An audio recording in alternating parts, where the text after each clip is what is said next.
أشهد أن لا إله إلا الله وحده لا شريك له وأشهد أن محمدا عبده ورسوله أما بعد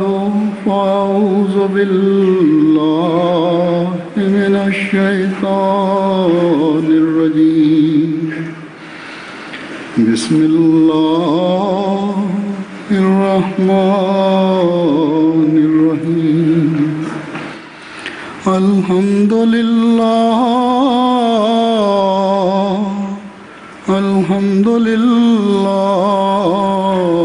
رب العالمين الرحمن الرحيم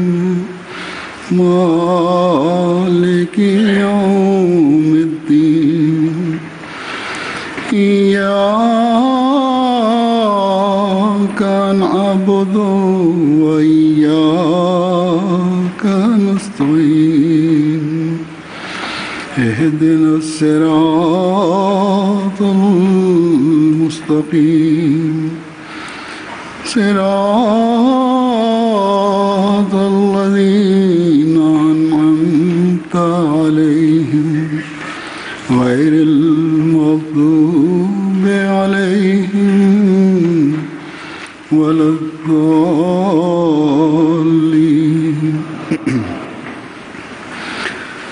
آج بھی کچھ حد تک میں انہی امور کو بیان کروں گا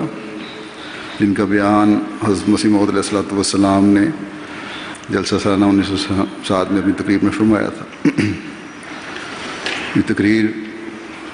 2 دن میں پھیلی ہوئی تھی حضرت مسیح علیہ السلام کی، لیکن یہ چند باتیں میں اس میں سے بیان کروں گا، پورا بیان ممکن نہیں ہے، اور جو بیان کروں گا وہ بھی ان امور کا احاطہ نہیں کرتی جو آپ نے بیان فرمایا مکمل طور پر، اور جو علم و معرفت کا خزانہ ہے جن کو کھول کر آپ نے ہمارے سامنے رکھا. بہرحال یہ اللہ تعالیٰ کا احسان ہے کہ اس نے اس عظیم خزانے سے فیض پانے کے لیے ہمیں آپ کی جماعت میں شامل ہونے کی توفیق عطا فرمائی. بس ایک احمدی کو ہمیشہ اس مقصد کو اپنے پیش نظر رکھنا چاہیے تاکہ ہم بھی اور ہماری نسلیں بھی تقویٰ پر قائم رہتے ہوئے پاک دل کے ساتھ ان نصائح پر عمل کرنے والے بنتے چلے جائیں اور ان توقعات پر پورا اترنے کی صحیح کرتے چلے جائیں جس کے قائم کرنے کے لیے اللہ تعالیٰ نے آپ کو بھیجا تھا. آپ ایک جگہ فرماتے ہیں سو میں بھیجا گیا ہوں تا سچائی اور ایمان کا زمانہ پھر آوے اور دلوں میں تقویٰ پیدا ہو. سو یہی افعال میرے وجود کی علت غائی ہیں. مجھے بتایا گیا ہے کہ پھر آسمان زمین سے نزدیک ہوگا بعد اس کے کہ بہت دور ہو گیا تھا. آپ نے جو یہ فرمایا کہ میرے آنے کا مقصد یہ ہے کہ سچائی اور ایمان کا زمانہ پھر آوے. کیا یہ سچائی اور ایمان کا زمانہ صرف آپ کی زندگی تک محدود تھا؟ کیا ایمان کو ثریا سے واپس لانا صرف اس وقت تک ہی تھا جب تک اللہ تعالیٰ نے آپ کے وجود کو اس دنیا میں رکھنا تھا؟ نہیں، بلکہ خدا تعالیٰ کا یہ وعدہ تھا اور حضرت صلی اللہ علیہ وسلم نے اس کی پیشگوئی فرمائی تھی کہ میرے مسیح و مہدی کا دور قیامت تک چلنا ہے. وہ مسیح و مہدی جو خاتم الخلفاء ہے، اس کے بعد اس کی خلافت جو علی منہاج نبوت قائم ہوگی وہ عارضی نہیں بلکہ تا قیامت اس کا سلسلہ رہنا ہے. تاکہ جس ایمان کا واپس لانا اس مسیح و مہدی کے لیے مقدر ہے جو یقیناً خدا تعالیٰ کی تائید و نصرت کے ساتھ ہی انجام پا سکتا ہے، جس کے لیے اللہ تعالیٰ نے آپ سے وعدے فرمائے تھے اور کئی دفعہ الہام ہوا کہ انی مار رسول یقوم، یعنی میں اپنے رسول کے ساتھ کھڑا ہوں گا۔ وہ ایمان زمین پر آنے کے بعد پھر قائم ہوگا، اپنے مسیح کے ساتھ اللہ تعالیٰ کے وعدے کے مطابق اس نے قائم رہنا ہے، اور انشاءاللہ تعالیٰ خلافت سے وابستہ رہ کر جماعت احمدیہ نے اس ایمان کی حفاظت بھی کرنی ہے اور اسے قائم بھی رکھنا ہے، لیکن اس ایمان کا رہنا ان کے ساتھ مقدر ہے جن کے دل تقویٰ سے پر ہوں گے، جو اللہ تعالیٰ کی رضا کی راہوں کو حاصل کرنے کی کوشش کریں گے، اور یہی لوگ حضرت مسیح موعود علیہ الصلوۃ والسلام کے پیارے ہیں، جن کے بارے میں اللہ تعالیٰ نے آپ کو فرمایا کہ میں تیرے ساتھ اور تیرے پیاروں کے ساتھ ہوں۔ پس اللہ تعالیٰ نے آپ کے بعد آپ کے ماننے والوں، آپ کی تعلیم پر عمل کرنے والوں، اپنے ایمانوں کی حفاظت کرنے والوں کی مدد کرنی ہے، لیکن حضرت مسیح موعود علیہ الصلوۃ والسلام نے جو زندہ خدا سے ہمارا تعلق جوڑنے کے اسلوب ہمیں سکھائے ہیں، ان پر عمل کر کے ہی آسمان زمین کے نزدیک ہوگا۔ ہماری دعاؤں کو ہمارا خدا سنے گا اور ہم دنیا کو دعوت دے سکیں گے کہ آؤ اس خدا کے فضلوں کے نظارے دیکھو جو آج اپنے وعدوں کے مطابق اپنے مسیح و مہدی کے ماننے والوں کو بھی وہ نظارے دکھا رہا ہے۔ ہر دن جماعت احمدیہ پر اپنی برکات و فیوز سے لے کر طلوع ہوتا ہے، اور آسمان سے زمین کے نزدیک ہونے کے نظارے ہم ہر روز دیکھتے ہیں۔ پس آؤ اور ہم سے اس تمام طاقتوں کے مالک خدا سے زندہ تعلق قائم کرنے کے طریقے سیکھو۔ حقیقی تقویٰ کیا ہے، اس کی وضاحت کرتے ہوئے آپ ایک جگہ فرماتے ہیں کہ حقیقی تقویٰ کے ساتھ جاہلیت جمع نہیں ہو سکتی، حقیقی تقویٰ اپنے ساتھ نور رکھتی ہے، جیسا کہ اللہ جل شانہ نے فرمایا ہے یا ایھا الذین آمنوا ان تتقوا اللہ یجعل لکم فرقانا ویکفر عنکم سیئاتکم ویجعل لکم نورا تمشون بہ، یعنی اے ایمان والو، اگر تم متقی ہونے پر ثابت قدم رہو اور اللہ تعالیٰ کے لیے اتقاء کی صفت میں قیام اور استحکام اختیار کرو تو خدائے تعالیٰ تم میں اور غیروں میں فرق رکھ دے گا۔ وہ فرق یہ ہے کہ تم کو ایک نور دیا جائے گا جس نور کے ساتھ تم اپنی تمام راہوں میں چلو گے، یعنی وہ نور تمہارے تمام افعال اور اقوال اور قوا اور حواس میں آ جائے گا۔ تمہاری عقل میں بھی نور ہوگا، تمہاری ایک اٹکل کی بات میں بھی نور ہوگا، تمہاری آنکھوں میں بھی نور ہوگا، اور تمہارے کانوں اور تمہاری زبانوں اور تمہارے بیانوں اور تمہاری ہر ایک حرکت اور سکون میں نور ہوگا، اور جن راہوں میں تم چلو گے وہ راہ نورانی ہو جائیں گی۔ غرض جتنی تمہاری راہیں، تمہارے قوا کی راہیں، تمہارے حواس کی راہیں ہیں، وہ سب نور سے بھر جائیں گی اور تم سراپا نور میں ہی چلو گے۔ بس ہر احمدی کو یہ ہمیشہ یاد رکھنا چاہیے کہ اس میں اور غیر میں تقویٰ ایک واضح لکیر کھینچتا ہے، اور اگر اس واضح فرق کے ساتھ ایک احمدی اپنے شب و روز گزار رہا ہوگا تو تبھی وہ خود بھی نورانی راہوں پر چلنے والا ہوگا اور دوسروں کو وہ وہی راہیں دکھا سکے گا جو خدا تعالیٰ کی طرف لے جانے والی راہیں ہیں۔ آپ نے اپنی تقریر میں ایک جگہ فرمایا کہ جو متقی نہیں وہ قرآن کے نور سے کچھ روشنی نہ پا سکے گا، کیونکہ یہی بات ہمیں قرآن کریم نے بتائی ہے، جیسا کہ فرمایا الف لام میم ذالک الکتاب لا ریب فیہ ھدی للمتقین، یعنی یہ کتاب انہی کو ہدایت نصیب کرتی ہے جو تقویٰ اختیار کرتے ہیں، اور جن میں تقویٰ نہیں وہ اندھے ہیں۔ بس یہ روحانی ہتھیار ہے جس کی فی زمانہ ضرورت ہے، اور اس سے ہم نے شیطان کا مقابلہ کرنا ہے۔ مسیح موعود کے زمانے میں شیطان کا مغلوب ہونا مقدر ہے، مگر اس کے لیے حضرت مسیح موعود علیہ الصلوۃ والسلام کا حقیقی تابع دار بننا ہوگا۔ اپنے اندر پاک تبدیلیاں پیدا کرنی ہوں گی۔ آپ نے ہمیں بتایا کہ اس زمانے میں شیطان نے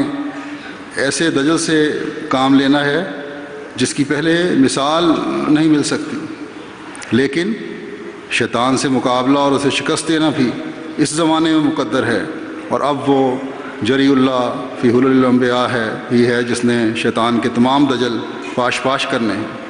آپ فرماتے ہیں یاد رکھنا چاہیے کہ دجال اصل میں شیطان کے مظہر کو کہتے ہیں، جس کے معنی ہیں راہ ہدایت سے گمراہ کرنے والا، لیکن آخری زمانے کی نسبت پہلی کتابوں میں لکھا ہے کہ اس وقت شیطان کے ساتھ بہت جنگ ہوگی، لیکن آخر کار شیطان مغلوب ہو جائے گا۔ فرماتے ہیں گو ہر نبی کے زمانے میں شیطان مغلوب ہوتا رہا ہے،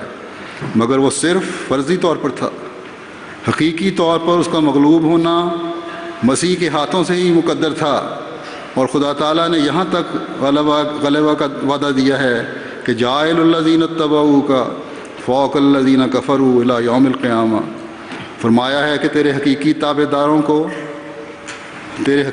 داروں کو بھی دوسروں پر قیامت تک غالب رکھوں گا۔ غرض شیطان اسی آخری زمانے میں پورے زور سے جنگ کر رہا ہے، مگر آخری فتح ہماری ہی ہوگی۔ آپ نے فرمایا کہ شیطان سے فتح تو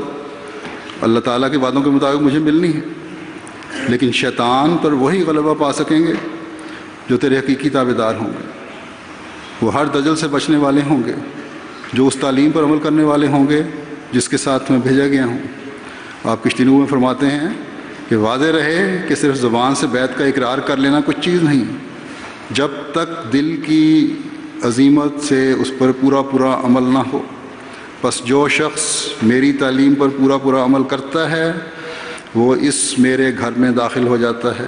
جس کی نسبت خدا تعالیٰ کے کلام میں یہ وعدہ ہے انی وحافظ و کل من فی الدار، یعنی ہر ایک جو تیری چار دیواری کے اندر ہے اسے میں بچاؤں گا۔ پس ہر مصیبت سے، ہر مشکل سے، ہر بلا سے، ہر حملے سے بچنے کے لیے یہ ایک نسخہ ہے جو حضرت مسیح موعود علیہ الصلوۃ والسلام نے ہمیں بتایا ہے۔ پس اگر ہم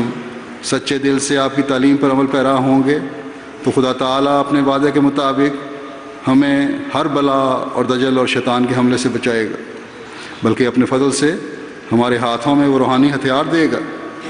جو اس نے حضرت مسیح موعود علیہ الصلوۃ والسلام کو عطا فرمائے، اور جن کے استعمال سے اس زمانے میں ہم نے شیطان پر غالب آنا ہے۔ آپ فرماتے ہیں مگر یاد رکھنا چاہیے کہ اس کا مرنا یعنی شیطان کا مرنا صرف اسی قدر نہیں کہ صرف زبان سے ہی کہہ دیا جائے کہ شیطان مر گیا اور وہ مر جائے، بلکہ تم لوگوں کو عملی طور پر دکھانا چاہیے کہ شیطان مر گیا۔ شیطان کی موت قال سے نہیں بلکہ حال سے ظاہر کرنی چاہیے۔ خدا تعالیٰ کا وعدہ ہے کہ آخری مسیح کے زمانے میں شیطان بالکل مر جائے گا۔ گو شیطان ہر ایک انسان کے ساتھ ہوتا ہے، مگر ہمارے نبی کریم صلی اللہ علیہ وسلم کا شیطان مسلمان ہو گیا تھا۔ اسی طرح خدا تعالیٰ کا وعدہ ہے کہ اس زمانے میں شیطان کی بالکل بے کنی کر دی جائے گی۔ یہ تو تم جانتے ہو کہ شیطان لاحول سے بھاگتا ہے، مگر وہ ایسا سادہ لو نہیں ہے کہ صرف زبانی طور پر لاحول کہنے سے بھاگ جائے۔ اسی طرح سے خواہ 100 دفعہ لاحول پڑا جاوے وہ نہیں بھاگے گا، بلکہ اصل بات یہ ہے کہ جس کے ذرے ذرے میں لاحول سرایت کر جاتا ہے اور جو ہر وقت خدا تعالیٰ سے ہی مدد اور استعانت طلب کرتے رہتے ہیں اور اس سے ہی فیض حاصل کرتے رہتے ہیں، وہ شیطان سے بچائے جاتے ہیں، اور وہی لوگ ہوتے ہیں جو فلاح پانے والے ہوتے ہیں۔ مگر یاد رکھو کہ یہ جو خدا تعالیٰ نے قرآن مجید کی ابتدا میں خدا تعالیٰ نے قرآن مجید کی ابتدا بھی دعا سے ہی کی ہے اور پھر اس کو ختم بھی دعا پر ہی کیا ہے،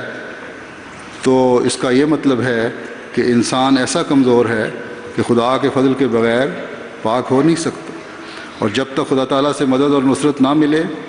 یہ نیکی میں ترقی کر ہی نہیں سکتا۔ ایک حدیث میں آیا ہے کہ سب مردے ہیں مگر جس کو خدا زندہ کرے، اور سب گمراہ ہیں مگر جس کو خدا ہدایت دے، اور سب اندھے ہیں مگر جس کو خدا بھی نہ کرے۔ ایک جگہ فرمایا کہ تم اپنے تئیں پاک مت ٹھہراؤ، کیونکہ کوئی پاک نہیں جب تک خدا پاک نہ کرے۔ پھر آپ فرماتے ہیں غرض یہ سچی بات ہے کہ جب تک خدا کا فیض حاصل نہیں ہوتا تب تک دنیا کی محبت کا توق گلے کا ہار رہتا ہے، اور وہی اس سے خلاصی پاتے ہیں جن پر خدا اپنا فضل کرتا ہے۔ مگر یاد رکھنا چاہیے کہ خدا کا فیض بھی دعا سے ہی شروع ہوتا ہے، لیکن یہ مت سمجھو کہ دعا صرف زبانی بک بک کا نام ہے، بلکہ دعا ایک قسم کی موت ہے جس کے بعد زندگی حاصل ہوتی ہے۔ جیسا کہ پنجابی میں ایک شعر ہے، جو منگے سو مر رہے مرے سو منگن جا، یعنی اپنا سب کچھ فنا کر کے پھر خدا کے حضور حاضر ہو گئے، جس طرح ایک فقیر ہوتا ہے تو پھر فیض یاب ہو گئے۔ آپ فرماتے ہیں دعا میں ایک مقناطیسی اثر ہوتا ہے، وہ فیض اور فضل کو اپنی طرف کھینچتی ہے۔ یہ کیا دعا ہے کہ منہ سے تو اہدنا الصراط المستقیم کہتے رہے اور دل میں خیال رہا کہ فلاں سودا اس طرح کرنا ہے، فلاں چیز رہ گئی ہے، یہ کام یوں چاہیے تھا، اگر اس طرح ہو جائے تو پھر یوں کریں گے۔ یہ تو صرف عمر کا ضائع کرنا ہے۔ جب تک انسان کتاب اللہ کو مقدم نہیں کرتا اور اس کے مطابق عمل درآمد نہیں کرتا تب تک اس کی نمازیں محض وقت کا ضائع کرنا ہے۔ قرآن مجید میں تو صاف طور پر لکھا ہے کہ قد افلح المؤمنون الذین هم فی صلاتہم خاشعون، یعنی جب دعا کرتے کرتے انسان کا دل پگھل جائے اور آستانہ الوہیت پر ایسے خلوص اور صدق سے گر جاوے کہ بس اسی میں محو ہو جاوے اور سب خیالات کو مٹا کر اسی سے فیض اور استعانت طلب کرے اور ایسی یکسوئی حاصل ہو جائے کہ ایک قسم کی رکت اور گداز پیدا ہو جائے، تب فلاح کا دروازہ کھل جاتا ہے، جس سے دنیا کی محبت ٹھنڈی ہو جاتی ہے، کیونکہ دو محبتیں ایک جگہ جمع نہیں رہ سکتی۔ جیسے لکھا ہے کہ ہم خدا خواہی و ہم دنیائے دوں، این خیال است و محال است و جن۔ اسی لیے اس کے بعد ہی خدا فرماتا ہے والذین هم عن اللغو معرضون، یہاں لغو سے مراد دنیا ہے، یعنی جب انسان کو نمازوں میں خشوع اور خضوع حاصل ہونے لگ جاتا ہے تو پھر اس کا نتیجہ یہ ہوتا ہے کہ دنیا کی محبت اس کے دل سے ٹھنڈی ہو جاتی ہے۔ اس سے یہ مراد نہیں کہ پھر وہ کاشتکاری، تجارت، نوکری وغیرہ چھوڑ دیتا ہے، بلکہ وہ دنیا کے ایسے کاموں سے جو دھوکہ دینے والے ہوتے ہیں اور جو خدا سے غافل کر دیتے ہیں اعراض کرنے لگ جاتا ہے۔ کام ساتھ ساتھ چلتے ہیں لیکن اللہ کا خوف اور اللہ کی یاد ہر وقت دل میں رہتی۔ فرماتے ہیں رجال لا تلہیہم تجارت ولا بیع عن ذکر اللہ، یعنی ہمارے ایسے بندے بھی ہیں جو بڑے بڑے کارخانے تجارت میں ایک دم کے لیے بھی تجارت میں ہیں اور ایک دم کے لیے بھی نہیں بھولتے۔ خدا سے تعلق رکھنے والا دنیا دار نہیں کہلاتا، بلکہ دنیا دار وہ ہے، خدا سے تعلق توڑنے والا دنیا دار نہیں کہلاتا، بلکہ دنیا سے تعلق رکھنے والا دنیا دار نہیں کہلاتا، بلکہ دنیا دار وہ ہے جسے خدا یاد نہ ہو۔ فرمایا اور ایسے لوگوں کی گریہ وزاری اور تضرع اور ابتحال اور خدا کے حضور عاجزی کرنے کا یہ نتیجہ ہوتا ہے کہ ایسا شخص دین کی محبت کو دنیا کی محبت، حرص، لالچ اور عیش و عشرت سب پر مقدم کر لیتا ہے، کیونکہ یہ قاعدے کی بات ہے کہ ایک نیک فعل دوسرے نیک فعل کو اپنی طرف کھینچتا ہے اور ایک بد فعل دوسرے بد فعل کی ترغیب دیتا ہے۔ جب وہ لوگ اپنی نمازوں میں خشوع و خضوع کرتے ہیں تو اس کا لازمی نتیجہ یہ ہوتا ہے کہ طبعاً وہ لغو سے اعراض کرتے ہیں اور اس گندی دنیا سے نجات پا جاتے ہیں، اور اس دنیا کی محبت ٹھنڈی ہو کر خدا کی محبت ان میں پیدا ہو جاتی ہے۔ بس عبادات ہیں جن کا اثر جسم و روح پر پڑتا ہے، بس اس طرف توجہ پیدا ہوگی تو ظاہری اخلاق بھی پیدا ہوں گے، روح بھی پاک ہوگی اور ہر چیز اور یہ چیزیں بھی پھر ہر قسم کے دجل اور شیطان کے حملے سے بچانے والی ہوں گی۔ عبادات کیا ہیں جو جسم و روح میں انقلاب پیدا کر دیتی ہیں؟ آپ نے فرمایا کہ نماز عبادت کا مغز ہے، بس اس مغز کی حفاظت کریں گے تو اپنی عبادت کے حق ادا کرنے والے ہوں گے، اور اپنے جسم و روح پر ایک انقلاب پیدا کرنے والے ہوں گے۔ ورنہ نمازیں پڑھنے والے تو ہم ہزاروں دیکھتے ہیں جن کے اخلاق ایسے ہوتے ہیں کہ ان سے ایک شریف آدمی ان کے قریب ہی نہیں پھٹکتا، ان سے بچتا ہے۔ کیا کچھ نہیں ہم آج کل مشاہدہ کر رہے، بظاہر تو مسجدوں سے تعلق ہے رکھنے والے لوگ ہیں جنہوں نے کچھ تو خون کے بازار گرم کیے ہوئے ہیں۔ بس ایسے لوگ شیطان کو بھگانے والے نہیں ہو سکتے، کیونکہ خدا تعالیٰ کا وعدہ مسیح کے زمانے میں مسیح موعود کے ذریعے سے شیطان پر غلبے کا تھا۔ بس اے مسیح محمدی کے غلاموں، تم وہ نمازیں ادا کرو، وہ عبادات بجا لاؤ جس کے اسلوب ہمیں مسیح محمد نے سکھائے۔ آپ فرماتے ہیں یاد رکھنا چاہیے کہ نماز ہی وہ شے ہے جس سے تمام مشکلات آسان ہو جاتی ہیں اور سب بلائیں دور ہوتی ہیں، مگر نماز سے وہ نماز مراد نہیں جو عام لوگ رسم کے طور پر پڑھتے ہیں، بلکہ وہ نماز مراد ہے جس سے انسان کا دل گداز ہو جاتا ہے اور آستانہ احدیت پر گر کر ایسا محو ہو جاتا ہے کہ پگھلنے لگتا ہے۔ اور پھر یہ سمجھنا چاہیے کہ نماز کی حفاظت اس واسطے نہیں کی جاتی کہ خدا کو ضرورت ہے، خدا تعالیٰ کو ہماری نمازوں کی کوئی ضرورت نہیں،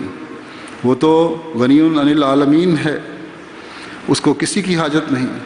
بلکہ اس کا مطلب یہ ہے کہ انسان کو ضرورت ہے۔ اور یہ ایک راز کی بات ہے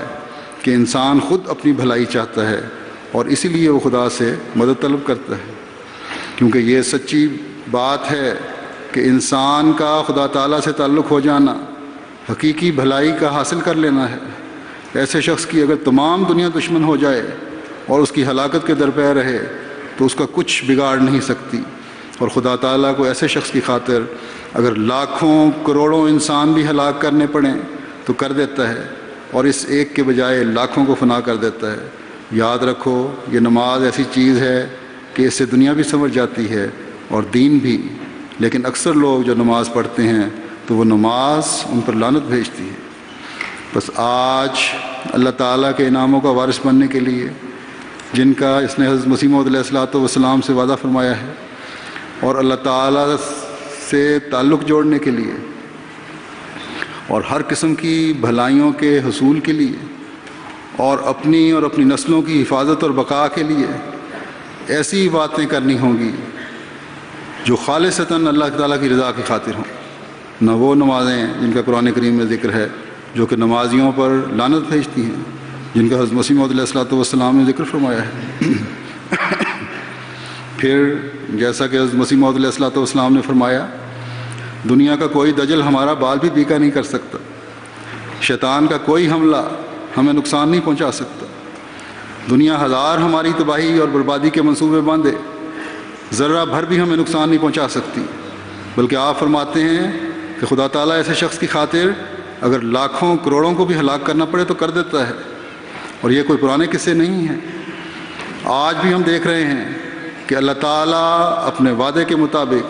کہ میں تیرے اور تیرے پیاروں کے ساتھ ہوں نشانات دکھاتا چلا جا رہا ہے، اور آپ کی جماعت کو ختم کرنے کا دعویٰ کرنے والا ہر ہاتھ جو ہے وہ فنا ہوتا ہم نے دیکھا ہے۔ بس جب تک ہم حقیقی طور پر آپ کی طرف منسوب ہوتے ہوئے آپ کی تعلیم پر عمل کرتے ہوئے سچے عابد بنے رہیں گے، اللہ تعالیٰ کی تائید و نصرت کے نظارے دیکھتے رہیں گے۔ حضرت مسیح موعود علیہ السلام سے اللہ تعالیٰ کے وعدوں نے تو ضرور پورا ہونا ہے۔ اگر ہم میں سے ایک بھی اپنی عبادتوں کے معیار سے نیچے جائے گا تو اللہ تعالیٰ 10 ایسے لوگ جو عبادتوں کے معیار قائم کرنے والے ہیں اپنے مسیح کو عطا فرما دے گا، کیونکہ اب دجال پر اور شیطان پر غلبہ اس مسیح کے ہاتھوں مقدر ہے، اور کوئی طاقت نہیں جو خدا تعالیٰ کے اس فیصلے میں روک ڈال سکے۔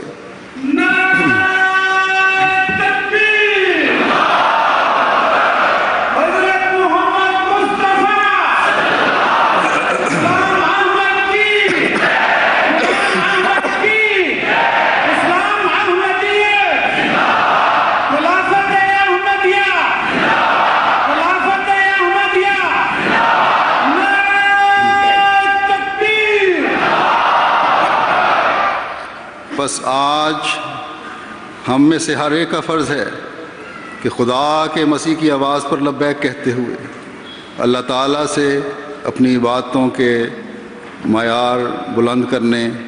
اور قائم رکھنے کے لیے مدد اور استعانت چاہیں، کیونکہ خدا تعالیٰ کی مدد کے بغیر یہ مقام حاصل نہیں ہو سکتا۔ اور جیسا کہ آپ نے فرمایا ہے کہ گریہ و زاری اور تضرع اور ابتحال خدا تعالیٰ کے حضور عاجزی کرنے سے ہی حاصل ہوتا ہے، اور اس کے حصول کا نسخہ بیان کرتے ہوئے فرماتے ہیں کہ چاہیے کہ تمہارے دن اور تمہاری رات غرض کوئی گھڑی دعاؤں سے خالی نہ ہو۔ بس جب یہ حالت ہوگی تو ہم اللہ تعالیٰ کے وعدوں کے وارث بننے والے ہوں گے۔ ایک جگہ اس عبادت کی حقیقت جسے اللہ تعالیٰ قبول فرماتا ہے بیان کرتے ہوئے آپ فرماتے ہیں کہ واضح ہو کہ اس عبادت کی حقیقت جسے اللہ تعالیٰ اپنے کرم و احسان سے قبول فرماتا ہے، اور وہ در حقیقت چند امور پر مشتمل ہے، یعنی اللہ تعالیٰ کی عظمت اور اس کی بلند و بالا شان کو دیکھ کر مکمل طور پر فروتنی اختیار کرنا، نیز اس کی مہربانیاں اور قسم قسم کے احسان دیکھ کر اس کی حمد و ثنا کرنا، اس کی ذات سے محبت رکھتے ہوئے اور اس کی خوبیوں جمال اور نور کا تصور کرتے ہوئے اسے ہر چیز پر ترجیح دینا، اور اس کی جنت کو مد نظر رکھتے ہوئے اپنے دل کو شیطان کے وسوسوں سے پاک کرنا ہے۔ پس یہ حقیقت ہر احمدی کو پیش نظر رکھنی چاہیے کہ نمازوں کی آسن رنگ میں ادائیگی کے بعد یہ کیفیت ایک مومن پر طاری ہوگی تو وہ حقیقی مومن کہلائے گا۔ اللہ تعالیٰ کی عظمت اور بڑائی اور بلند و بالا شان کا اس کو تصور ہوگا تو پھر ہی ان امور اور ان احکامات کی طرف بھی توجہ رہے گی جن کے سر انجام دینے کا اللہ تعالیٰ نے ایک مومن کو حکم دیا ہے۔ پھر ہر وقت اللہ تعالیٰ کے احسانوں اور انعامات کو سامنے رکھتے ہوئے اس کی حمد و ثنا کرنا، اس کا شکر گزار ہونا ایک احمدی کا خاصہ ہونا چاہیے۔ ایک احمدی کو اللہ تعالیٰ کے احسانوں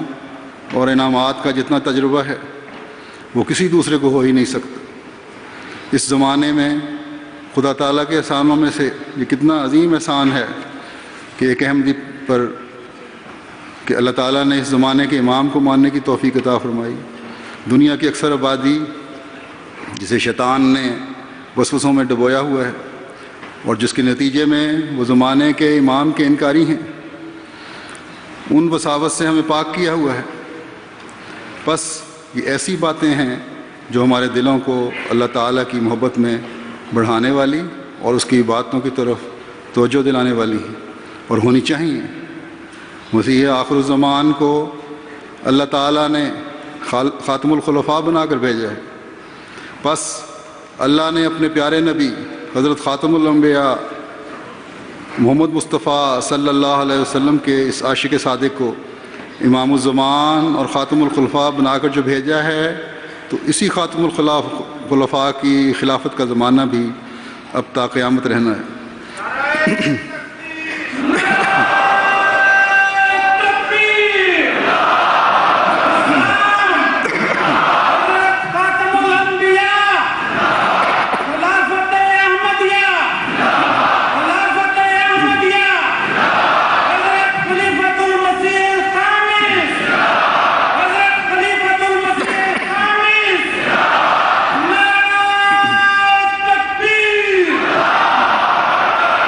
بس اللہ تعالیٰ کی عظمت و جبروت کو اپنے دلوں میں بٹھانے والے،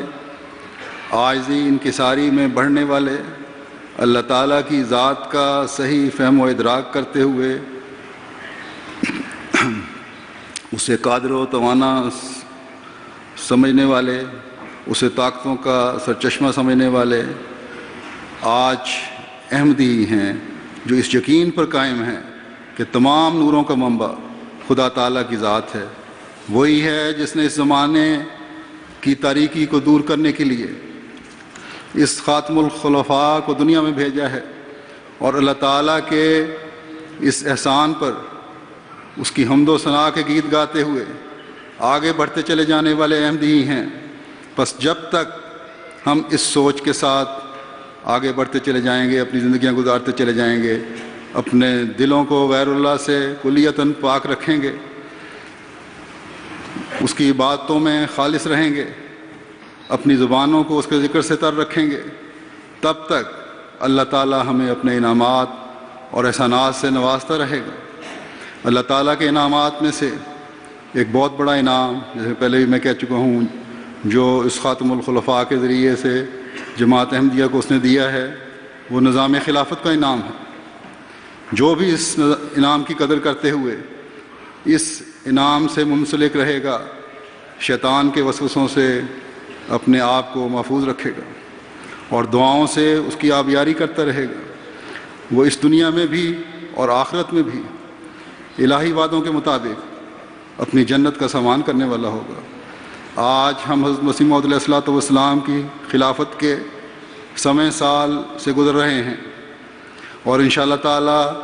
اگلے سال ہم نے خلافت احمدیہ کی نئی صدی کا استقبال کرتے ہوئے اس میں داخل ہونا ہے۔ جیسا کہ میں پہلے بھی ذکر کر چکا ہوں کہ اللہ تعالیٰ کا فضلوں کا وارث ان دعاؤں کی وجہ سے ہی بنا جا سکتا ہے جو خالصتاً اللہ تعالیٰ کی ہو کر کی جائیں۔ بس خلافت احمدیہ کی نئی صدی میں داخل ہونے کے لیے بھی خالصتاً اس کا ہو کر دعاؤں میں وقت گزارنا چاہیے، تاکہ ہمیشہ اس کے انعامات کے وارث بنتے چلے جائیں۔ اس لیے میں نے تقریباً 2 سال ہوئے خطبہ جمعہ میں خلافت کی نئی صدی میں کے استقبال کے لیے دعاؤں اور بعض نفلی عبادتوں کے ساتھ داخل ہونے کی تحریک کی تھی۔ مجھے امید ہے کہ اس پر عمل بھی ہو رہا ہوگا۔ آج میں ان دعاؤں سے متعلق یاد دہانی کرواتے ہوئے، جس میں تقریباً 10 ماہ کا عرصہ رہ گیا ہے، جب جماعت پر اللہ تعالیٰ کے اس انعام کو 100 سال پورے ہو جائیں گے، ہر احمدی سے کہتا ہوں کہ بقایا عرصے میں ایک توجہ کے ساتھ ان دعاؤں کو پڑھیں، تاکہ جب ہم اگلی صدی میں اللہ تعالیٰ کے حضور عاجزی کرتے ہوئے داخل ہوں تو اللہ تعالیٰ کے احسانات اور انعامات سے پہلے سے بڑھ کر جماعت احمدیہ فیض پا رہی ہو، اور اللہ تعالیٰ اپنے احسانات جماعت پر نازل فرما رہا ہو۔ بس ہر احمدی پہلے سے بڑھ کر اپنی دعاؤں کے نذرانے اللہ تعالیٰ کے حضور پیش کرنے والا بن جائے۔ ہر دعا جس کے پڑھنے کی تحریک کی گئی تھی اپنے اندر برکات سمیٹے ہوئے ہے، اور خلافت کے حوالے سے بھی اس کی بڑی اہمیت ہے۔ ان دعاؤں میں سورہ فاتحہ ہے، ان کا میں مختصر ذکر کر دیتا ہوں کچھ تفصیل کے ساتھ۔ اس پر اگر غور کریں تو اس کا ہر لفظ دین کے قیام و استحکام، اسی طرح خلافت کی مضبوطی اور ہر احمدی کے اپنے ایمان میں ترقی کے لیے ایک عظیم الشان دعا ہے۔ یہ ایک ایسا نور کا مینار ہے جو ہمیں خدا تعالیٰ سے زندہ تعلق جوڑنے کا راستہ دکھاتا ہے، اور یہ سورت خلاصہ ہے قرآن کریم کی تعلیم کا۔ حضرت مسیح موعود علیہ الصلوۃ والسلام فرماتے ہیں سورہ فاتحہ کا ایک نام ام القرآن بھی ہے، کیونکہ وہ تمام قرآنی مطالب پر آسن پیرائے میں حاوی ہے، اور اس نے سیب کی طرح قرآن کریم کے جواہرات اور موتیوں کو اپنے اندر لیا ہوا ہے، اور یہ سورت علم و عرفان کے پرندوں کے لیے گھونسلوں کی مانند بن گئی ہے۔ پھر آپ فرماتے ہیں سورہ فاتحہ کے بہت سے نام ہیں، جن میں سے پہلا نام فاتحۃ الکتاب ہے، اور اس کا یہ نام اس لیے رکھا گیا ہے کہ قرآن کریم اس سورت سے شروع ہوتا ہے۔ نماز میں بھی پہلے یہی سورت پڑھی جاتی ہے، اور خدا تعالیٰ سے جو رب الارباب ہے دعا کرتے وقت اس سورت سے ابتدا کی جاتی ہے۔ اور میرے نزدیک اس سورت کو فاتحہ اس لیے کہتے ہیں کہ اللہ تعالیٰ نے اس سورت کو قرآن کریم کے مضامین کے لیے حکم قرار دیا ہے، اور جو اخبار غیبیہ اور حقائق و معارف قرآن مجید میں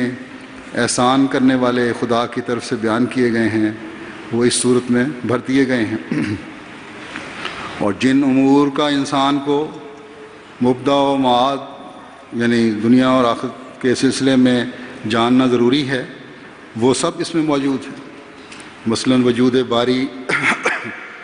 ضرورت نبوت،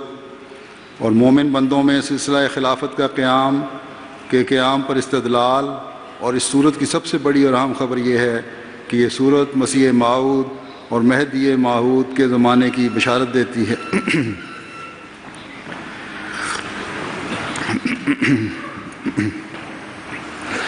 بس اس کے ہر لفظ پر غور کر کے پڑھنا روحانی ترقی کا باعث ہے، اور روحانیت میں ترقی پھر اللہ تعالیٰ کے انعامات کا وارث بناتی ہے۔ اللہ تعالیٰ کی اس صورت میں 4 صفات بیان کی گئی ہیں، یعنی رب العالمین، رحمان، رحیم، مالک یوم الدین۔ ان صفات کا ذکر میں کافی حد تک اپنے خطبات میں کر چکا ہوں۔ اس وقت میں مختصراً حضرت مسیح موعود علیہ الصلوۃ والسلام کے زمانے سے اس کا تعلق بیان کر دیتا ہوں، جو کہ حضرت مسیح موعود علیہ الصلوۃ والسلام کے اپنے الفاظ میں ہی بیان کروں گا۔ حضرت مسیح موعود علیہ الصلوۃ والسلام فرماتے ہیں کہ الحمدللہ کا مظہر رسول اللہ صلی اللہ علیہ وسلم کے 2 ظہوروں محمد اور احمد میں ہوا۔ اب نبی کامل صلی اللہ علیہ وسلم کی ان صفات اربع کو بیان کر کے صحابہ کرام کی تعریف میں پورا بھی کر دیا۔ گویا اللہ تعالیٰ ذلی طور پر اپنی صفات دینا چاہتا ہے، اس لیے فنا فی اللہ کے یہی معنی ہیں کہ انسان الہی صفات کے اندر آ جائے۔ اب دیکھو کہ ان صفات اربع کا عملی نمونہ صحابہ میں کیسا دکھایا۔ جب رسول اللہ صلی اللہ علیہ وسلم پیدا ہوئے تو مکے کے لوگ ایسے تھے جیسے بچہ دودھ پینے کا محتاج ہوتا ہے، گویا ربوبیت کے محتاج تھے، وحشی اور درندوں کی سی زندگی بسر کرتے تھے۔ حضرت صلی اللہ علیہ وسلم نے ماں کی طرح دودھ پلا کر ان کی پرورش کی۔ پھر رحمانیت کا پرتاؤ کیا ہے؟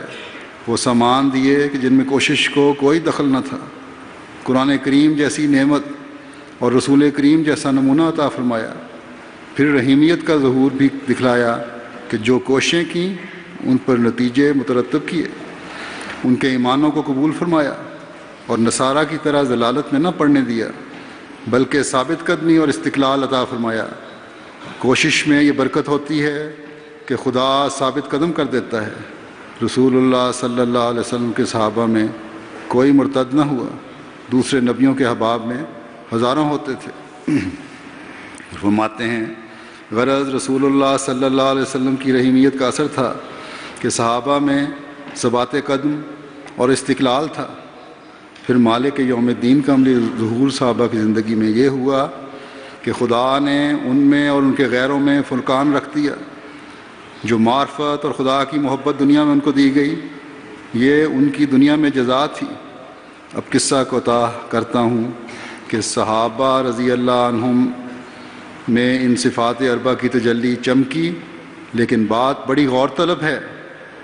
کہ صحابہ کی جماعت اتنی ہی نہ سمجھو جو پہلے گزر چکے، بلکہ ایک اور گروہ بھی ہے جس کا اللہ تعالیٰ نے قرآن شریف میں ذکر کیا ہے، وہ بھی صحابہ میں داخل ہے جو احمد کے بروز کے ساتھ ہوں گے۔ چنانچہ فرمایا ہے وآخرین منہم لما یلحقوا بہم، یعنی صحابہ کی جماعت کو اس قدر نہ سمجھو، بلکہ مسیح موعود کے زمانے کی جماعت بھی صحابہ ہی ہوگی۔ اس آیت کے متعلق مفسروں نے مان لیا ہے کہ یہ مسیح موعود کی جماعت ہے۔ منہم کے الفاظ سے پایا جاتا ہے کہ باطنی توجہ اور استفادہ صحابہ ہی کی طرح ہوگا۔ صحابہ کی تربیت ظاہری طور پر ہوئی تھی، مگر ان کو کوئی دیکھ نہیں سکتا، وہ بھی رسول اللہ صلی اللہ علیہ وسلم ہی کی تربیت کے نیچے ہوں گے۔ اس لیے سب علماء نے اس گروہ کا نام صحابہ ہی رکھا ہے۔ جیسے ان صفات اربع کا ظہور ان صحابہ پہ ہوا تھا، ویسے ہی ضروری تھا کہ آخرین منہم لما یلحقوا بہم کی مصداق جماعت صحابہ میں بھی ہو۔ بس حضرت صلی اللہ علیہ وسلم کے اس عاشق صادق سے فیض پانے والے اور آپ کے حلقہ بیعت میں آپ کی زندگی میں شامل ہونے والے بھی اس زمانے میں جب آپ کا ظہور ہوا کسی ایسے مسیحا کی تلاش میں تھے جو روحانی دودھ لانے والا ہو۔ ایک بہت بڑی تعداد مسلمانوں کی قرآن کریم کی تعلیم سے دور جا پڑی تھی۔ ایمان حضرت صلی اللہ علیہ وسلم کی پیشگوئیوں کے مطابق ثریا پر جا چکا تھا۔ اللہ تعالیٰ نے پھر اپنی صفت ربوبیت کا پرتاؤ بنا کر مسیح الزمان کو دنیا میں بھیجا، اور اس نے بھی اپنے آقا اور مطاع کی طرح اپنے صحابہ کو کی اس دودھ سے پرورش کی جس کے سوتے در حقیقت قرآنی تعلیم سے ہی پھوٹ رہے تھے۔ اور یہ اللہ تعالیٰ کی صفت رحمانیت کا نتیجہ ہے کہ آپ کو بھی اس کا مظہر بناتے ہوئے قرآن کریم کے علوم و معارف کا دریا حضرت مسیح موعود علیہ الصلوۃ والسلام کے ذریعے اس زمانے میں جاری فرما دیا۔ اور پھر یہ بھی اس رحمانیت کا نتیجہ ہے کہ خلافت علی منہاج نبوت کا فیض بھی حضرت مسیح موعود کے ذریعے جاری فرمایا، جس کے تا قیامت رہنے کا وعدہ بھی ہے۔ اور پھر رحیمیت کی صفت کا اظہار ہے۔ اللہ تعالیٰ نے حضرت مسیح موعود علیہ الصلوۃ والسلام کو بھی اپنے وعدوں کے مطابق پہلوں سے جوڑتے ہوئے وہ جماعت صحابہ عطا کی جنہوں نے ثبات قدم اور قربانیوں کی اعلیٰ مثالیں قائم فرمائیں، عبادتوں میں بڑھنے کی کوششیں کیں، اور یوں ان کوششوں کی وجہ سے رحیمیت سے فیض پانے والے بھی ہوئے اور اللہ تعالیٰ کے بے شمار فضلوں کو حاصل کرنے والے ہوئے۔ یہ رحیمیت کا فیض آج بھی جاری ہے۔ اس حکم اور عدل سے تعلق جوڑنے والے اور اللہ تعالیٰ کی تعلیم پر عمل کرنے والے آج بھی ان انعامات کو اور ان فضلوں کو پانے والے ٹھہریں گے جن سے پہلوں نے فیض پایا تھا۔ بس یہ فیض اس وقت تک ملتا رہے گا جب تک مالک یوم دین کے مضمون کو سمجھتے ہوئے اپنے عملوں کو اس کی تعلیم کے مطابق ڈھالتے رہیں گے، اور اس کے نتیجے میں خدا کی محبت اور معرفت کو ہر چیز پر مقدم رکھیں گے۔ اور یہ معرفت اور محبت الہی ہے جو پھر جزا بن کر ہمیں دوسروں سے ممتاز کرنے والی ہوگی، اور یہ انعامات کا سلسلہ نسل بعد نسل چلتا رہے گا۔ پس سورہ فاتحہ میں بیان شدہ ان 4 صفات کو صفات کے اس مضمون کو بھی سامنے رکھتے ہوئے ہر احمدی کو اپنی زندگی گزارنے کی کوشش کرنی چاہیے، تاکہ اللہ تعالیٰ کے فضلوں کا نہ ختم ہونے والا سلسلہ ہمیشہ ہمیں فیض یاب کرتا رہے۔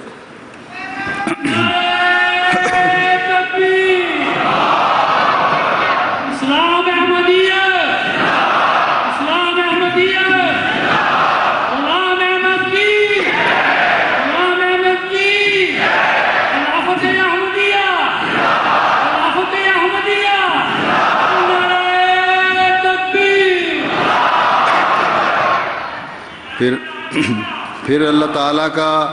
یہ بھی احسان ہے کہ اس نے اپنی نعمتوں سے ہمیں فیض پہنچانے کے لیے، ہمیں یہ بتانے کے لیے کہ تمہاری باتیں بھی میرے فضل کے بغیر تمہارے کسی کام نہیں آ سکتی، یہ دعا سکھائی ہے کہ ایاک نعبد و ایاک نستعین۔ حضرت مسیح موعود علیہ الصلوۃ والسلام اس ضمن میں فرماتے ہیں، دیکھو اللہ تعالیٰ نے ایاک نعبد کی تعلیم دی ہے۔ اب ممکن تھا کہ انسان اپنی قوت پر بھروسہ کر لیتا اور خدا سے دور ہو جاتا، اس لیے ساتھ ہی ایاک نستعین کی تعلیم دے دی کہ یہ مت سمجھو جو میں کرتا ہوں قوت اور طاقت سے کرتا ہوں، ہرگز نہیں، بلکہ اللہ تعالیٰ کی استعانت جب تک نہ ہو اور خود وہ پاک ذات جب تک توفیق اور طاقت نہ دے کچھ بھی نہیں ہو سکتا۔ بس اس دعا کو بھی بار بار دہرانا چاہیے کہ اے اللہ، تیرے انعامات جو مسیح موعود کے ساتھ مخصوص ہیں، ان کا حصول تو نے اپنی تعلیم پر عمل اور عبادتوں کے ساتھ مشروط کیا ہے، اور یہ دعائیں اور عبادتیں کرنے کا ہم حق ادا نہیں کر سکتے اگر تیری مدد شامل حال نہ ہو۔ بس ان عبادتوں کے معیار حاصل کرنے کے لیے بھی ہماری مدد فرما، تاکہ ہم تیرے انعامات سے ہمیشہ حصہ لیتے چلے جائیں۔ بس ہمیں اپنی مدد سے ہمیشہ متمتع کرتے رہنا، تاکہ تیری عبادت کرتے ہوئے ہمیشہ راہ ہدایت پر چلتے رہیں، اور اس راہ ہدایت پر چلنے کے لیے یہ دعا سکھائی کہ اہدنا الصراط المستقیم۔ حضرت مسیح موعود علیہ الصلوۃ والسلام فرماتے ہیں کہ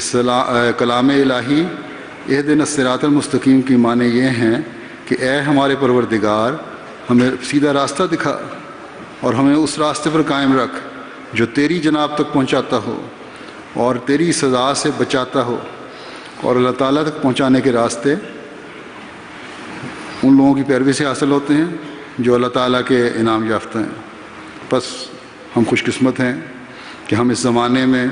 اللہ تعالیٰ کے اس انعام یافتہ اور تائید یافتہ کے ماننے والے ہیں، جس کے بارے میں اللہ تعالیٰ نے فرمایا کہ میں تیرے ساتھ ہوں، اور اس کی تائید میں وہ نشانات دکھائے جن کا اعلان حضرت صلی اللہ علیہ وسلم نے فرمایا تھا، جس کی اطلاع حضرت صلی اللہ علیہ وسلم نے دی تھی، جن میں سے ایک عظیم نشان چاند اور سورج کا گرہن تھا جو اپنے وقت پر لگا۔ بس کوئی وجہ نہیں کہ ہم اس یقین پر قائم نہ ہوں کہ آنے والا مسیح اور خاتم الخلفاء آ گیا، جس کی پیش گوئی حضرت صلی اللہ علیہ وسلم نے فرمائی تھی، اور اس کو ماننا یقیناً سزا سے بچانے والا ہے۔ ہم حضرت مسیح موعود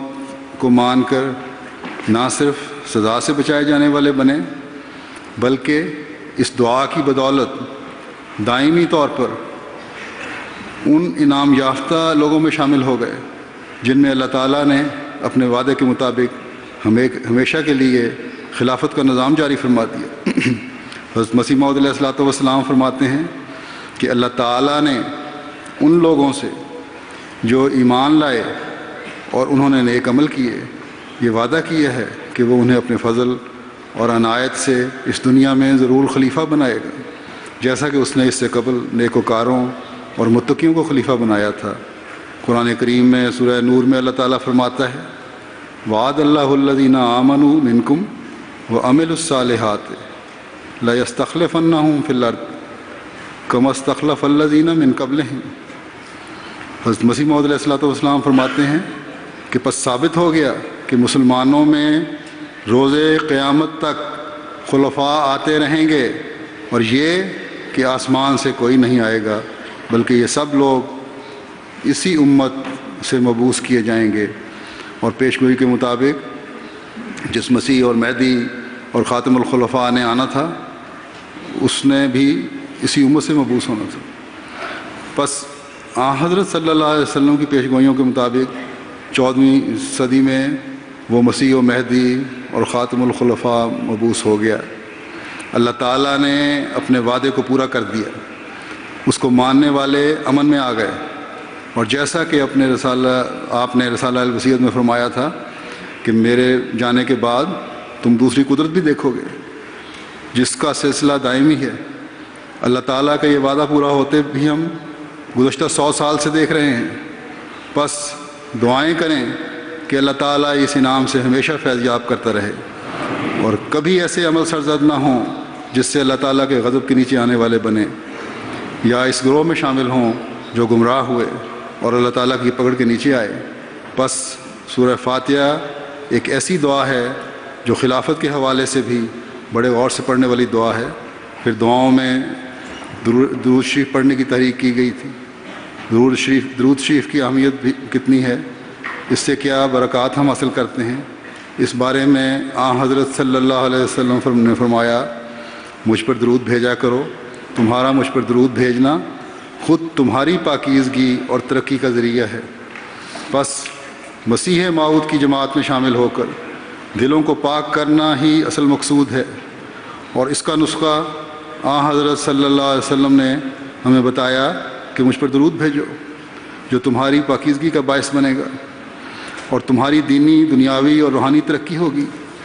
اور اللہ تعالیٰ ان راستوں کی طرف تمہاری رہنمائی فرمائے گا جو جنت کی طرف لے جانے والے راستے ہیں۔ اس بارے میں حضرت عبداللہ بن عباس رضی اللہ عنہ روایت کرتے ہیں کہ حضرت صلی اللہ علیہ وسلم نے فرمایا جس شخص نے مجھ پر درود بھیجنا چھوڑ دیا وہ جنت کی راہ کھو بیٹھا۔ جنت کی راہ کیا ہے؟ یہ اللہ تعالیٰ کی رضا کی راہ ہے، دنیا و آخرت میں اللہ تعالیٰ کے انعامات کا وارث بننا ہے، لیکن یہ درود بھی اس کے الفاظ کو سمجھتے ہوئے اور دلی خلوص سے بھیجنا ضروری ہے۔ حضرت صلی اللہ علیہ وسلم نے ایک موقع پر فرمایا کہ جو شخص مجھ پر دلی خلوص سے درود بھیجے گا اس پر اللہ تعالیٰ 10 بار درود بھیجے گا اور اسے 10 درجات کی رفعت بخشے گا اور اس کی 10 نیکیاں لکھے گا۔ بس یہ درود ہے جو اعلیٰ معیاروں کی طرف لے جانے والا ہے۔ اس زمانے میں حضرت مسیح موعود علیہ الصلوۃ والسلام نے درود کی اہمیت کس طرح ہم پر واضح کی، اس بارے میں آپ فرماتے ہیں اپنے ایک الہام وکانا امر اللہ مفعولا، یعنی اور جو کچھ خدا نے چاہا وہ ہونا ہی تھا کا ذکر کرنے کے بعد پھر آگے فرماتے ہیں کہ پھر بعد اس کے جو الہام ہے وہ یہ ہے کہ صلی علی محمد و آل محمد سید ولد آدم و خاتم النبیین، درود بھیج محمد اور آل محمد پر جو سردار ہے آدم کے بیٹوں کا اور خاتم الانبیاء ہے صلی اللہ علیہ وسلم۔ یہ اس بات کی طرف اشارہ ہے کہ یہ سب مراتب اور تفضلات اور عنایات اسی کی طفیل سے ہیں اور اسی سے محبت کرنے کا صلہ ہے۔ سبحان اللہ، اس سرور کائنات کے حضرت احدیت میں کیا ہی اعلیٰ مراتب ہیں اور کس قسم کا قرب ہے کہ اس کا محب خدا کا محبوب بن جاتا ہے اور اس کا خادم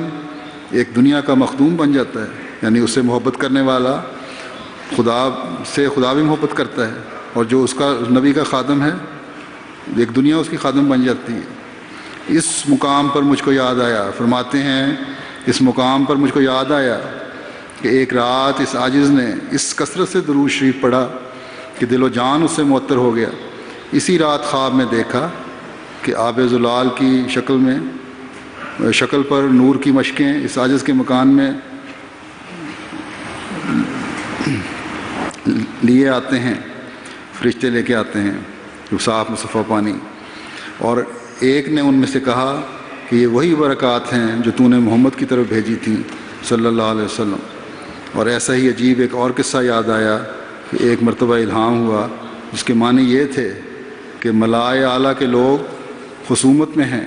یعنی ارادہ الہی احیاء دین کے لیے جوش میں ہے، لیکن ہنوز ملائے اعلیٰ پر شخص معی کی تعین ظاہر نہیں ہو رہی، اس لیے وہ اختلاف میں ہے۔ اسی اثناء میں خواب میں دیکھا کہ لوگ ایک معی کو تلاش کرتے پھرتے ہیں اور ایک شخص اس عاجز کے سامنے آیا اور اشارے سے اس نے کہا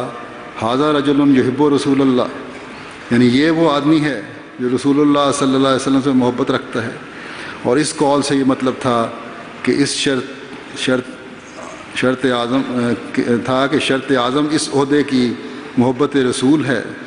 سو وہ اس شخص میں متحقق ہے۔ بس حضرت خاتم الانبیاء حضرت محمد مصطفیٰ غلام احمد کی نعرہ تکبیر۔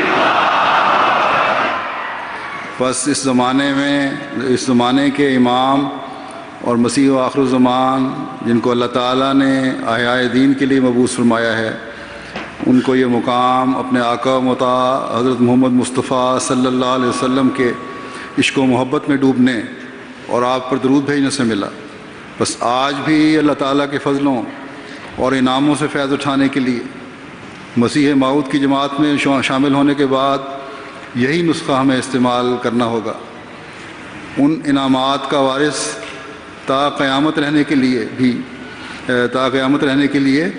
ہمیں سچے دل سے اور خلوص نیت کے ساتھ حضرت صلی اللہ علیہ وسلم پر سلام بھیجنا ہوگا اور درود بھیجنا ہوگا۔ بس ہر احمدی اپنی تمام دعاؤں پر اس دعا کو مقدم رکھے تو جہاں وہ روحانی ترقی کی منزلیں طے کرنے والا ہوگا، وہاں اس وجہ سے اللہ تعالیٰ کے فضلوں کو سمیٹتے ہوئے اپنی دعاؤں کی قبولیت کے نشان بھی دیکھنے والا ہوگا۔ اللہ کے رسول صلی اللہ علیہ وسلم نے ہمیں اس بات کی ضمانت دی ہے کہ جو دعا اللہ کی ثنا اور مجھ پر درود بھیجتے ہوئے کی جائے وہ تمہاری حاجات پوری کرنے کا باعث بنے گی۔ لیکن جیسا کہ میں پہلے ذکر کر چکا ہوں کہ خلوص شرط ہے، اور اگر خلوص کے ساتھ ان الفاظ کی گہرائی اور حکمت کا بھی علم ہو جائے تو دل کے درد کے ساتھ دعا نکلتی ہے. اس لیے میں کچھ اس کی تھوڑی سی وضاحت بھی کر دیتا ہوں. لغوی طور پر اہل لغت کے نزدیک اللہم صلی علی محمد کی دعا کا معنی یہ ہوگا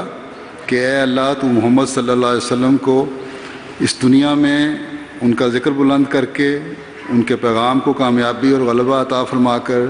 اور ان کی شریعت کے لیے بقا اور دوام مقدر کر کے عظمت عطا فرما، جبکہ آخرت میں ان کی امت کے حق میں شفاعت کو قبول فرما کے اور ان کے اجر و ثواب کو کئی گنا بڑھا کر دینے کے ذریعے سے انہیں عظمت سے ہمکنار فرما. پھر اہل لغت کہتے ہیں کہ نبی کریم صلی اللہ علیہ وسلم پر درود شریف کے متعلق حدیث میں بارک علی محمد و علی آل محمد کے الفاظ آئے ہیں. اس کے معنی یہ ہیں کہ اے اللہ تعالیٰ تو نے جو بھی عزت و عظمت اور عظیم شان اور بزرگی حضرت صلی اللہ علیہ وسلم کے لیے مقدر فرمائی ہوئی ہے اس کو ان کے لیے قائم فرما دے اور اس سے ہمیشگی اور دوام بخش. تقریباً ملتے جلتے ہیں. بعض کے نزدیک اللہ تعالیٰ کا ہمیں حضور صلی اللہ علیہ وسلم پر درود بھیجنے کا جو حکم ہے تو ہم اس کا حق ادا کرنے سے قاصر ہیں. اس لیے ہم اس بات کو اللہ تعالیٰ کے سپرد کرتے ہوئے یہ دعا کرتے ہیں کہ اے اللہ تو ہی محمد صلی اللہ علیہ وسلم پر رحمت نازل فرما، کیونکہ تجھے سب سے زیادہ اس بات کا علم ہے کہ وہ کس بات کا زیادہ مستحق ہے. تو اس دعا کو محدود نہیں کیا جا سکتا. قرآن کریم کی آیت ان اللہ و ملائکتہ یصلون علی النبی یا ایھا الذین آمنوا صلوا علیہ وسلموا تسلیما کی وضاحت کرتے ہوئے حضرت مسیح موعود علیہ الصلوۃ والسلام فرماتے ہیں اللہ تعالیٰ اور اس کے فرشتے رسول پر درود بھیجتے ہیں، تم درود و سلام بھیجو نبی پر. اس آیت سے صاف ظاہر ہے کہ رسول کریم کے اعمال ایسے تھے کہ اللہ تعالیٰ نے ان کی تعریف یا اوصاف کی تحدید کرنے کے لیے کوئی لفظ خاص نہ فرمایا، یعنی کہ ان کو محدود کرنے کوئی لفظ محدود نہیں کیا. آپ کی روح میں وہ صدق و صفا تھا اور آپ کے اعمال خدا کی نگاہ میں اس قدر پسندیدہ تھے کہ اللہ تعالیٰ نے ہمیشہ کے لیے حکم دیا کہ آئندہ لوگ شکر گزاری کے طور پر درود بھیجیں. بس جتنی چاہے صلی اللہ محمد ان کے معنی کو وسعت دے دیں. حقیقت یہ ہے کہ اللہ تعالیٰ سے یہ مانگا جائے کہ تمام قسم کے افضال برکات جن کے احاطہ ہماری سوچ سے بھی نہیں کر سکتی محمد صلی اللہ علیہ وسلم پر نازل فرما. اور اس طرح درود بھیجتے ہوئے شکر گزاری کے جذبات ایک مومن کے دل میں پیدا ہوں گے تو یہی خلوص دل سے بھیجا جانے والا درود ہوگا جو اس کے اپنے فائدے کے لیے بھی اور اس کی دعاؤں کی قبولیت کے لیے بھی اس کے کام آئے گا.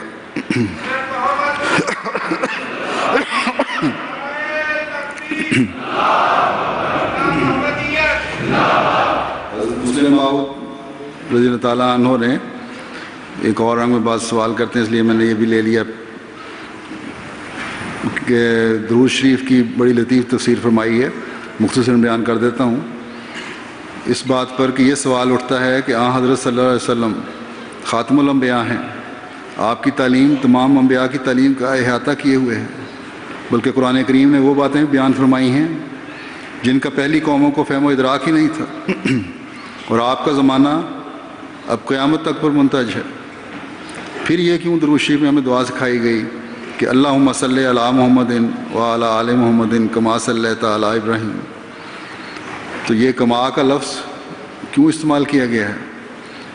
یعنی جس طرح ابراہیم پر تیرے فضل ہوئے اس طرح حضرت صلی اللہ علیہ وسلم پر بھی فضل نازل فرما. تو یہاں یہ واضح ہو کہ کما کا مفہوم یہاں برابری کا نہیں ہے، بلکہ اس کے معنی یہ ہے کہ جس طرح ابراہیم علیہ السلام اپنی جنس میں کامل وجود بنے، اسی طرح حضرت صلی اللہ علیہ وسلم اپنی جنس میں کامل وجود بنے. حضرت ابراہیم علیہ السلام اسرائیل کے نبی تھے اور قومی نبیوں میں سے حضرت ابراہیم علیہ السلام کمال کو پہنچ گئے تھے. حضرت صلی اللہ علیہ وسلم جو تمام عالم کے لیے نبی بنا کر بھیجے گئے ہیں، ان پر بھی تیرے ایسے فضل اور برکتیں ہوں جو اپنے کمال کو پہنچ جائیں. اور کیونکہ آن حضرت صلی اللہ علیہ وسلم ایک قوم کے لیے نہیں بلکہ کل عالم کے لیے نبی بنا کر بھیجے گئے ہیں، بس کل عالم میں آپ کا کمال کو پہنچنا یقیناً درجے میں اس سے بڑا ہے جو حضرت ابراہیم علیہ السلام کا تھا. پھر حضرت مسلم موعود نے یہ نقطہ بھی بیان فرمایا کہ حضرت ابراہیم علیہ السلام نے اپنے دل کی اس تڑپ کی وجہ سے کہ خدا تعالیٰ کی وحدانیت اس علاقے میں قائم ہو، ایک بیٹے کو آباد ملک میں اللہ کا پیغام پہنچانے کے لیے بھیجا اور دوسرے بیٹے کو مکہ کی غیر ذی زرع وادی میں چھوڑ آئے تاکہ وہ اس بیابان علاقے میں مستقبل میں آباد ہونے والی آبادی میں بھی اللہ کا پیغام پہنچائے، آتے جاتے مسافر جو ہیں ان کو بھی اللہ کا پیغام پہنچائیں. تو ان کے دل میں یہ تڑپ تھی کہ شہروں اور بیابانوں میں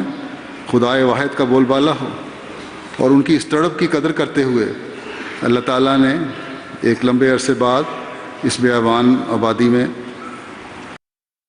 آبادی پیدا کر دی. بس جب ہم درود پڑھتے ہیں تو اللہم صلی علی محمد و علی آل محمد کما صلیت علی ابراہیم و علی آل ابراہیم انک حمید مجید کہتے ہیں، تو ابراہیم علیہ السلام کی یہ تڑپ اور یہ جذبہ بھی یاد آ جاتا ہے اور آنا چاہیے، اور اس کے ساتھ ہمارے دل میں یہ خواہش موجزن ہونی چاہیے کہ جس طرح ابراہیم علیہ السلام نے اپنے علاقے میں اللہ کا نام بلند کرنے کے لیے کوشش کی، آج ہم آن حضرت صلی اللہ علیہ وسلم کو ماننے والے ہیں. آپ کا پیغام شہروں اور ویرانوں میں پہنچا دیں، تمام دنیا کے کونے کونے میں پہنچا دیں، اور ہر جگہ اللہ اکبر کا نعرہ لگا دیں. بس ہم اس درود کے پڑھنے کے ساتھ جب یہ سوچ رکھیں گے کہ ابراہیم علیہ السلام کی اولاد نے آپ کے سپرد کام کا حق ادا کیا، آج ہم جو آن حضرت صلی اللہ علیہ وسلم کی روحانی اولاد کہلاتے ہیں آپ پر درود بھیجنے کا حق تب ادا کریں گے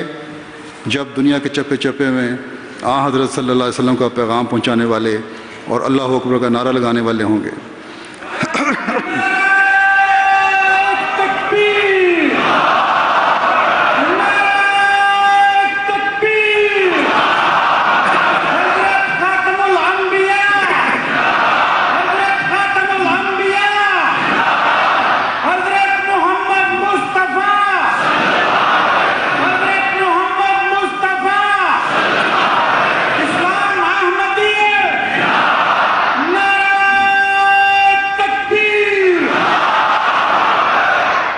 ورنہ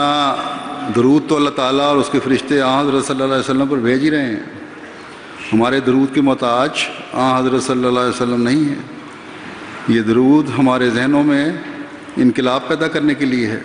ہماری سوچوں کو صحیح راستے پر چلانے کے لیے ہے، آن حضرت صلی اللہ علیہ وسلم سے محبت کے اظہار کے لیے ہے، ہمیں یہ یاد دلانے کے لیے ہے کہ اگر ابراہیم علیہ السلام کی اولاد قربانیاں کر سکتی تھی تو آن حضرت صلی اللہ علیہ وسلم کی روحانی اولاد کیوں قربانیاں نہیں کر سکتی.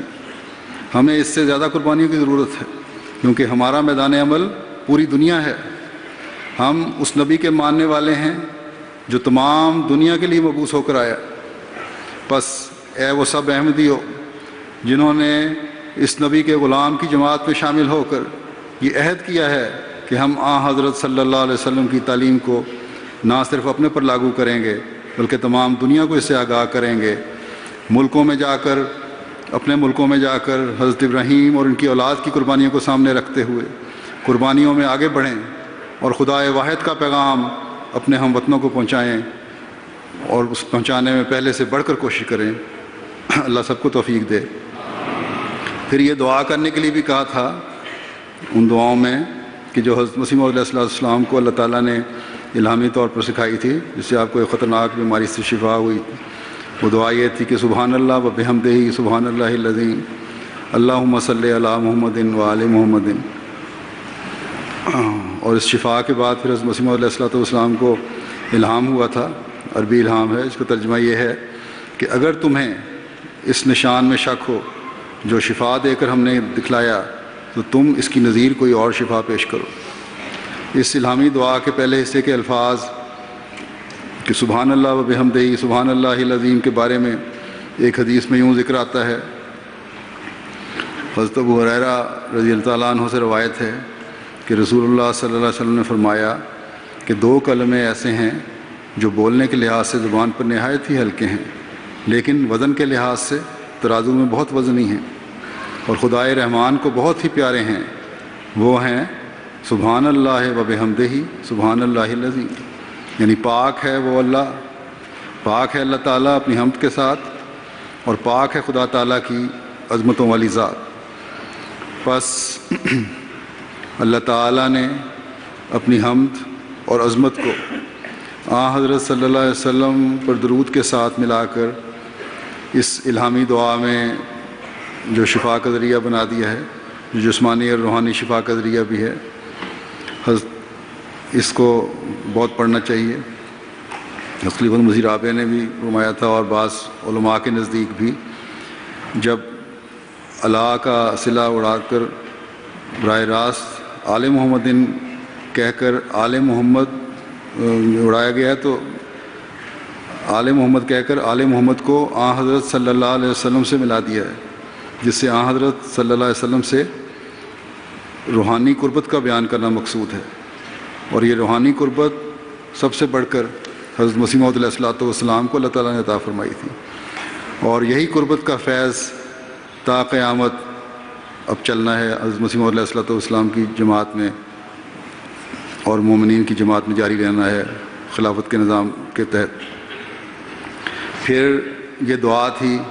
کہ ربنا لا تزغ قلوبنا بعد اذ ہدیتنا وہب لنا من لدنک رحمۃ انک انت الوہاب، یعنی اے اللہ ہمارے دلوں کو ٹیڑھا نہ ہونے دینا بعد اس کے کہ تو ہمیں ہدایت دے چکا ہے، اور ہمیں اپنی جناب سے رحمت عطا کر، یقیناً تو ہی ہے جو بہت عطا کرنے والا ہے۔ جیسا کہ پہلے بھی بتا چکا ہوں کہ حضرت مسیح موعود علیہ السلام نے یہ دعا پڑھنے کی تاکید ایک خواب میں اپنی وفات کے فوراً بعد خواب آئی تھی حضرت نواب مبارکہ بیگم صاحبہ کو، جو حضرت مسیح موعود علیہ السلام کی بڑی بیٹی تھی۔ ان کے خواب میں حضرت مسیح موعود علیہ السلام آئے اور آپ نے بڑی تاکید فرمائی کہ یہ دعا بہت پڑھا کرو۔ آپ نے حضرت خلیفۃ المسیح اول رضی اللہ تعالیٰ عنہ کو یہ خواب سنائی تو انہوں نے فرمایا کہ اس کو آج کے بعد میں کبھی نہیں پڑھنا چھوڑوں گا، بہت زیادہ پڑھوں گا۔ اس میں جہاں ایمان کی مضبوطی کے لیے اللہ تعالیٰ سے التجا ہے، دعا ہے، وہاں نظام خلافت سے جڑے رہنے کے لیے بھی دعا ہے۔ نواب مبارکہ بیگم صاحبہ کہتی ہیں کہ میں نے اپنی ایک ملازمہ کو بھی یہ خواب بتائی تو اس نے کہا میں تو اب یہ دعا ضرور کیا کروں گی، اور اس کا نتیجہ یہ ہوا کہ ایک وقت ایسا آیا کہ اس ملازمہ کا خامد جماعت سے دور ہٹ گیا،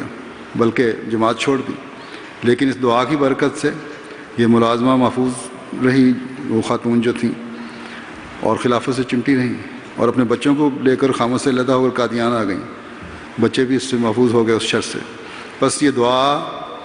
خلافت کے ساتھ جڑے رہنے کے لیے بڑی اہم دعا ہے، گمراہ ہونے سے بچنے کے لیے بڑی اہم دعا ہے۔ بعض دفعہ اللہ تعالیٰ کے فضلوں کی وجہ سے جو وہ انسان پر فرماتا ہے، بجائے شکر گزاری کے جذبات کے ٹیڑھا پن پیدا ہو جاتا ہے۔ کسی کو 4 سچی خوابیں آ جائیں تو وہ سمجھتا ہے کہ اب میں بڑا ولی بن گیا ہوں، مجھے خلافت کی بیعت کی کیا ضرورت ہے۔ کسی کو قرآن کریم کے بعض مضامین کا علم ہو جائے تو تکبر اسے پکڑ لیتا ہے کہ تو بڑا عالم بن گیا ہے، تیرا مقام بھی خلافت کے برابر ہے۔ غرض کہ مختلف قسم کے شیطان ہیں جو دل میں جگہ لیتے ہیں، اور اپنی انہی قسم کے شیطانوں کو مارنے کے لیے حضرت مسیح موعود علیہ السلام نے فرمایا تھا۔ بس یہ تکبر تباہی کی طرف لے جاتا ہے اور تباہی کے گڑھے میں پھینکتا ہے۔ اس تکبر نے آج مسلمانوں کو خاص طور پر جو علماء ہیں مسیح و مہدی کے ماننے سے دور روکا ہوا ہے، لیکن سب سے بڑی بدقسمتی ان لوگوں کی ہوگی جو سیدھا راستہ دیکھنے کے بعد پھر اس سے دور جائیں گے۔ بس خود بھی مسیح موعود کی جماعت سے جڑے رکھنے کے لیے اور اپنی اولاد کو بھی اس جماعت سے ہمیشہ جوڑے رکھنے کے لیے یہ انتہائی اہم دعا ہے جس کی عادت ڈالیں۔ روایات میں آتا ہے کہ حضرت صلی اللہ علیہ وسلم بھی یہ دعا مستقل پڑھا کرتے تھے۔ آپ تو صاف دل رکھنے والے تھے، آپ کا تو اوڑھنا بچھونا خدا تعالیٰ کی رضا کا حصول تھا۔ اصل میں تو آپ نے اپنے عمل سے بھی ہمیں بتایا کہ دلوں کی کجی دور کرنے کے لیے ہمیشہ اللہ تعالیٰ سے دعا مانگتے رہو، تبھی تم اس کی رضا حاصل کرنے والے بنو گے، اور تبھی تم اس کے انعامات کے وارث ٹھہرو گے، اور مسیح آخر الزمان کے مقاصد میں اس کے مددگار ہو گے۔ پھر ایک دعا تھی، ربنا افرغ علینا صبرا وثبت اقدامنا وانصرنا علی القوم الکافرین، کہ اے ہمارے رب ہم پر صبر نازل کر اور ہمارے قدموں کو ثبات بخش اور کافر قوم کے خلاف ہماری مدد کر۔ صبر کے حصول اور ثبات قدم کے لیے یہ انتہائی اہم دعا ہے۔ فرغا کا مطلب ہے کہ انڈیل دیا، یعنی ہمیں اتنا صبر دے کہ ہم کامل طور پر صبر کرنے والے ہوں اور ہر مشکل میں ثابت قدم رہیں۔ منکرین مسیح موعود بھی حضرت مسیح موعود علیہ الصلوۃ والسلام کے ماننے والوں کو ایسی تکالیف دیتے ہیں کہ اگر اللہ تعالیٰ کا فضل نہ ہو تو ایمان کی حفاظت مشکل ہے۔ ایسی تکلیفوں سے گزرنا پڑتا ہے کہ اگر اللہ تعالیٰ کا فضل نہ ہو تو ثبات مشکل ہے۔ اس لیے دعا سکھائی کہ ہمیں کامل صبر عطا فرما، ہم تیری رضا پر راضی رہنے والے ہوں، ہمارے پائے ثبات میں کبھی لغزش نہ آئے۔ اور پھر لغات میں انصرنا کے معنی لکھے ہیں کہ اس نے مظلوم کی مدد کی، اسے دشمن سے نجات دی۔ تو یہ دعا ہے کہ اے اللہ ہمیں کامل صبر کرنے والا بنا، تیرے دین کی راہ میں اگر کوئی تکلیفیں ہمیں آئیں تو ہم بے صبری نہ دکھائیں۔ تیرے رسول صلی اللہ علیہ وسلم کے عاشق صادق کی بیعت میں آئے ہیں اور اس کے بعد خلافت کی اطاعت کی ہے، تو یہ نمونہ ہمیں دکھانے کی توفیق دے جو کامل الایمان لوگوں کا نمونہ ہوتا ہے۔ لیکن اے خدا اپنی نصرت کے نظارے ہمیں دکھا اور مخالفین سے بھی ہمیں جلد نجات بخش۔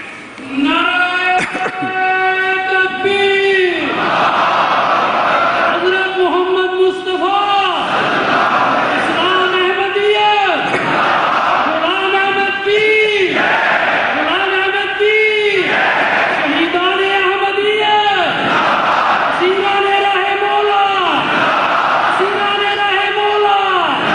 خلافت احمدیہ، خلافت احمدیہ، خلیفۃ المسیح الخامس، خلیفۃ المسیح الخامس، تکبیر۔ پھر ایک دعا جوبلی سال کی استقبال کی دعاؤں میں یہ تھی کہ اللہم انا نجعلک فی نحورہم ونعوذ بک من شرورہم۔ ایک روایت میں آتا ہے، ابو بردہ بن عبداللہ اپنے والد سے روایت کرتے ہیں کہ نبی کریم صلی اللہ علیہ وسلم کو جب کسی قوم کی طرف سے کوئی خطرہ محسوس ہوتا تھا تو آپ یہ دعا پڑھتے تھے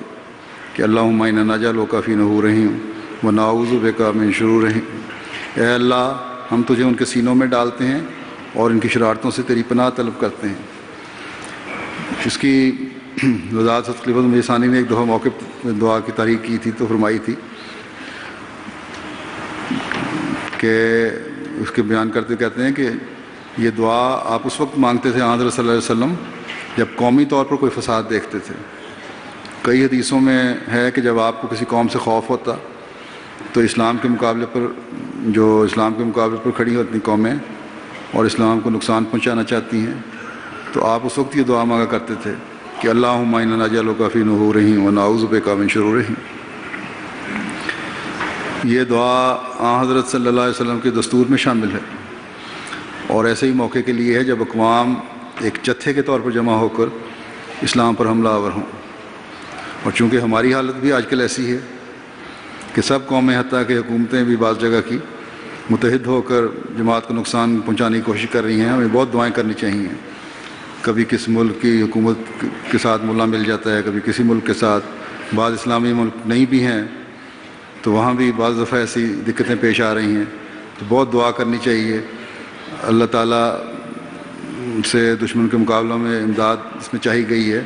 اللہ تعالیٰ ہمیں ہر شر سے محفوظ رکھے۔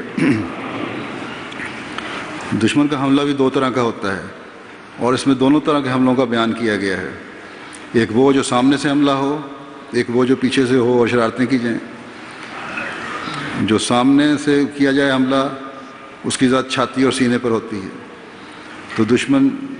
اور پھر دشمن چھپ کر بھی میں نے کہا کئی رنگ میں حملہ کرتے ہیں. تو اس دعا میں دونوں کو جیسا کہا کہ مد نظر رکھا گیا ہے. نجلو کا فی نحورہم ظاہری حملے کے لیے کہ نہر چھاتی کے اوپر کے حصے کو کہتے ہیں. اس دعا میں پہلے اللہ تعالیٰ نے سے اس حملے میں مدد مانگی گئی ہے جو سامنے سے آتا ہے, اور دوسرے جملے میں اس حملے سے مدد مانگی گئی ہے جو شریروں کی شرارتوں کی وجہ سے ہوتا ہے, جو اندر ہی اندر وہ مختلف قسم کے منصوبے بناتے رہتے ہیں اور جماعت کو نقصان پہنچانے کی کوشش کرتے ہیں, افراد جماعت کو نقصان پہنچانے کی کوشش کرتے ہیں. بس ہر قسم کے حملوں سے بچنے کے لیے خواہ وہ دشمن سامنے سے ہم پر کر رہا ہے یا پیٹھ پیچھے سے شرارتوں سے کر رہا ہے, ان کے شر سے بچنے کے لیے دعا کرنی چاہیے, سوچ کے ساتھ دعا کرنی چاہیے, کیونکہ اللہ تعالیٰ کے آگے جھکنا ہی ہے جو ہمیں ان کے شر سے بچا سکتا ہے. ہمارے پاس تو کوئی طاقت نہیں. بس اس زمانے میں مسیح و مہدی کی جماعت کے پاس دعاؤں کا وسیلہ ہے, دعاؤں کا ہتھیار دیا گیا ہے جس کو استعمال کرنا ہے اور دشمن سے بچنا ہے, جس سے شیطان کے ہر حملے کا مقابلہ کیا جا سکتا ہے اور شیطان کے حملے سے بچنا ہے. اس لیے عبادات کی طرف بہت توجہ دیں اور بہت دعائیں کریں. اور پھر ایک دعا تھی استغفار کی طرف توجہ دلاتے ہوئے میں نے کہا تھا کہ استغفر اللہ ربی من کل ذنب واتوب الیہ, کہ میں تمام گناہوں سے اللہ تعالیٰ کی مغفرت طلب کرتا ہوں جو میرا رب ہے اور اس کی طرف توبہ کرتے ہوئے جھکتا ہوں. اس کی تشریح کرتے ہوئے مسیح موعود علیہ الصلوۃ والسلام فرماتے ہیں کہ استغفار کے حقیقی اور اصلی معنی یہ ہیں کہ خدا سے درخواست کرنا کہ بشریت کی کمزوری ظاہر نہ ہو اور خدا فطرت کو اپنی طاقت کا سہارا دے اور اپنی حمایت اور نصرت کے حلقے کے اندر لے لے. یہ لفظ غفرہ سے لیا گیا ہے جو ڈھانکنے کو کہتے ہیں. سو اس کے یہ معنی ہیں کہ خدا اپنی قوت کے ساتھ شخص مستغفر کی فطری کمزوری کو ڈھانک لے. لیکن بعد اس کے عام لوگوں کے لیے اس لفظ کے معنی اور بھی وسیع کیے گئے ہیں, اور یہ بھی مراد کہ خدا گناہ کو جو صادر ہو چکا ہے ڈھانک لے. لیکن اصل اور حقیقی معنی یہی ہیں کہ خدا اپنی خدائی کی طاقت کے ساتھ مستغفر کو جو استغفار کرتا ہے فطرتی کمزوری سے بچاوے اور اپنی طاقت سے طاقت بخشے اور اپنے علم سے علم عطا کرے اور اپنی روشنی سے روشنی دے, کیونکہ خدا انسان کو پیدا کر کے اس سے الگ نہیں ہوا, بلکہ وہ جیسا کہ انسان کا خالق ہے اور اس کے تمام قوا اندرونی اور بیرونی کا پیدا کرنے والا ہے, ویسا ہی وہ انسان کا قیوم بھی ہے. یعنی جو کچھ بنایا ہے اس کو خاص اپنے سہارے سے محفوظ رکھنے والا ہے. بس جب خدا کا نام قیوم بھی ہے یعنی اپنے سہارے سے مخلوق کو قائم رکھنے والا, اس لیے انسان کے لیے لازم ہے کہ جیسا کہ وہ خدا کی خالقیت سے پیدا ہوا ہے ایسا ہی وہ اپنی پیدائش کے نقش کو خدا کی قیومیت کے ذریعے بگڑنے سے بچاوے. بس انسان کے لیے یہ ایک طبعی ضرورت تھی جس کے لیے استغفار کی ہدایت ہے. اس کی طرف قرآن شریف میں یہ اشارہ فرمایا گیا ہے کہ اللہ لا الہ الا هو الحی القیوم, سو وہ خالق بھی ہے اور قیوم بھی ہے. اور جب انسان پیدا ہو گیا تو خالقیت کا کام تو پورا ہو گیا, مگر قیومیت کا کام ہمیشہ کے لیے ہے. اس لیے دائمی استغفار کی ضرورت پیش آئی. غرض خدا کی ہر ایک صفت کے لیے ایک فیض ہے اور استغفار صفت قیومیت کا فیض حاصل کرنے کے لیے ہے. اسی کی طرف اشارہ سورہ فاتحہ کی اس آیت میں ہے کہ ایاک نعبد و ایاک نستعین, یعنی ہم تیری عبادت کرتے ہیں اور تجھ سے ہی مدد, اس بات کی مدد چاہتے ہیں کہ تیری قیومیت اور ربوبیت ہمیں مدد دے اور ہمیں ٹھوکر سے بچاوے, ایسا نہ ہو کہ کمزوری ظہور میں آوے اور ہم عبادت نہ کر سکیں. بس شیطان کے حملے جو قدم قدم پر ہو رہے ہیں ان سے بچنے کے لیے استغفار انتہائی اہم دعا ہے. قدم قدم پر جو شیطان کھڑا ہے اس کو مارنے کا ایک ہی ذریعہ ہے کہ اللہ سے طاقت چاہی جائے, اور خدا تعالیٰ سے طاقت چاہنے کا طریقہ خدا تعالیٰ نے خود بتایا کہ استغفار کرو, جو آئندہ شیطانی حملوں سے بھی بچائے گا اور گزشتہ گناہوں سے بھی پاک کرے گا, بشری کمزوریوں سے بچائے گا اور شیطان کے مقابلے کے لیے طاقت بخشے گا. اور جو اس کی طرف جھکنے والے ہوں گے جو دعائیں کرنے والے ہوں گے، جو عبادتوں کی طرف توجہ دینے والے ہوں گے، جو استغفار کرنے والے ہوں گے، انہیں اپنی صفت قیومیت میں لپیٹتے ہوئے ان کے ساتھ ہوگا، ان کو ہر برائی سے بچائے گا۔ بس اللہ تعالیٰ کے اس انعام کو جو اللہ تعالیٰ نے خلافت کی صورت میں اتارا ہے، ہمیشہ جاری رکھنے کے لیے استغفار کا مسلسل ورد اور توجہ سے اللہ تعالیٰ کی پناہ مانگنا بھی بڑا ضروری ہے، تاکہ یہ انعام ہماری نسلوں میں تا قیامت چلتا رہے۔ اللہ تعالیٰ ہر احمدی کو حضرت مسیح موعود علیہ الصلوۃ والسلام کے مقصد کو پورا کرنے کے لیے اور آپ کے اس فیض سے جو اللہ تعالیٰ نے خلافت کے ذریعے ہمیں جاری فرمایا، فیض یاب ہونے کے لیے دعاؤں کے ساتھ ایسی دعائیں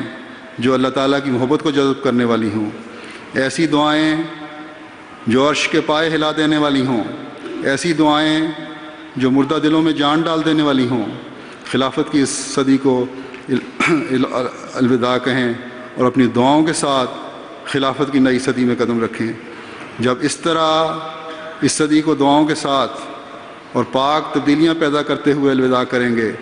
اور نئی صدی میں داخل ہوں گے، تو اللہ تعالیٰ کے اس وعدے کو اپنی زندگیوں میں پہلے سے بھی بڑی شان کے ساتھ پورا ہوتا دیکھیں گے کہ کتب اللہ لاغلبن انا ورسلی، یعنی اللہ تعالیٰ نے فیصلہ کیا ہے کہ میں اور میرا رسول غالب آئیں گے۔ پس اے مسیح محمدی کے پیارو، آج اس مسیح نے جو تمہارے سپرد امانت کی ہے، اللہ تعالیٰ کے مومنین سے کیے گئے وعدے سے فیض اٹھانے کے لیے اس امانت کی حفاظت کرو، اپنے عمل سے اس کی حفاظت کرو، اپنی دعاؤں کے ساتھ اس کی حفاظت کرو، اور اپنی دعاؤں کے ساتھ اس انعام کو نئی صدی میں داخل کرو، تاکہ پھر ان قربانیوں کی وجہ سے جو تمہارے آباء و اجداد نے کی، ان قربانیوں کی وجہ سے جو تم نے کی، اس کو نئے سے نئے پھل لگتے چلے جائیں۔ اپنے بڑوں کے پھینکے ہوئے بیج کے پھل تم نے کھائے، اب ایسے کھیت تیار کرو اور دعاؤں سے ان کی ایسی آبیاری کرو کہ اس کے شیریں پھل آئندہ خلافت کی صدی میں تمہاری نسلیں بھی کھائیں۔ اور یہی خلافت کی صدی کو الوداع کہنے اور نئی صدی کے استقبال کا صحیح طریق ہے۔ تکبیر! اسلام! حضرت ختم الانبیاء حضرت محمد مصطفیٰ حضرت کی خلافت احمدیہ، خلافت احمدیہ، خلیفۃ المسیح الخامس، خلیفۃ المسیح الخامس، تکبیر! ورنہ ان مومنوں میں شمار نہ ہوں گے جو اپنی ایمانتوں اور عہدوں کا خیال رکھتے ہیں۔ اللہ تعالی ہم سب کو اپنے عہدوں کو پورا کرنے کی توفیق عطا فرمائے۔ اللہ تعالیٰ اب سب کو، اب جلسہ تو ختم ہو رہا ہے، اس کے بعد دعا کے بعد اب سب کو خیریت سے اپنے اپنے گھروں میں لے کر جائے، ہر تکلیف اور پریشانی سے بچائے، اور وہ تمام دعائیں جو حضرت مسیح موعود علیہ الصلوۃ والسلام نے اپنی جماعت کے لیے اور جلسے پر آنے والوں کے لیے کی ہیں، ان کو آپ کے حق میں پورا فرمائے اور خیریت سے جائیں۔ موسم کی وجہ سے، ٹریفک کی وجہ سے بھی اور موسم کی وجہ سے بھی بعض مہمانوں کو تکلیف اٹھانی پڑی، اور اللہ تعالیٰ ان سب کو جزا دے جو تکلیف کے باوجود بھی دوبارہ یہاں آتے رہے۔ بچوں کو اور عورتوں کو کئی گھنٹے بارش میں بھیگتے ہوئے میں نے دیکھا، تو مجھے خیال تھا کہ شاید وہ کل نہ آئیں، اگلے دن نہ آئیں، لیکن اگلے دن پھر اسی طرح حاضری تھی۔ بس یہ جوش ایمانی ہے جو ایک احمدی کا ایک خاصہ ہے، اس کی ہمیشہ حفاظت رکھیں اور کبھی اس کو ختم نہ ہونے دیں۔ پولیس نے بھی احمدیوں کے بارے میں غلط اندازہ لگایا ہے، بعض افسران نے پولیس کے، اور ٹریفک میں روک ٹوک کی ہے، حالانکہ بڑے آرام سے گزارا جا سکتا تھا۔ بہرحال ان لوگوں نے تو دنیاوی فنکشن دیکھے ہیں، ان کو پتہ نہیں ہے کہ احمدیت جماعت کا مزاج بالکل مختلف ہے۔ اگر ہمارے والنٹیئرس تھوڑا سا مدد کرتے ان کے اور ان سے مدد لے لیتے تو اتنا مشکلات پیش نہ آتی۔ بہرحال اس وجہ سے اکثر لوگوں کو جو باہر سے آنے والے تھے ان کو دقت ہوئی ہے۔ اور بہرحال اللہ تعالیٰ کی رضا حاصل کرنے کے لیے چھوٹی موٹی تکلیفیں اگر برداشت بھی کرنی پڑتی ہیں، اگر وہ آ بھی جائیں تو کوئی حرج نہیں ہوتا. اللہ تعالیٰ بہت بڑھ کر جزا دینے والا ہے. اللہ تعالیٰ آپ سب کو اپنی امان میں رکھے اور حفظ و امان سے اپنے اپنے گھروں میں لے کر جائے. جو حاضری ہے جو انہوں نے مجھے بتائی ہے وہ کل ہے 29,898. اللہ تعالیٰ کے فضل سے موسم کے لحاظ سے ان کا خیال تک اتنی نہ ہو سکے.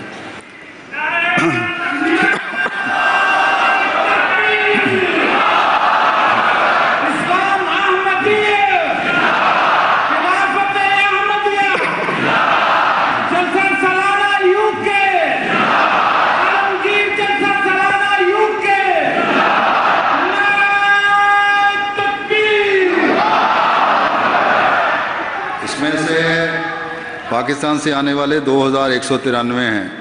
اور جرمنی کے 4,815. باقی مختلف ممالک سے آئے ہوئے ہیں لوگ. باقی حاضری یہاں کی ہے. بہرحال اللہ تعالیٰ سب شاملین کو اپنے فضلوں کا وارث بنائے. تمام دعائیں ان کے حق میں قبول ہوں. اب دعا کر لیں.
آمین.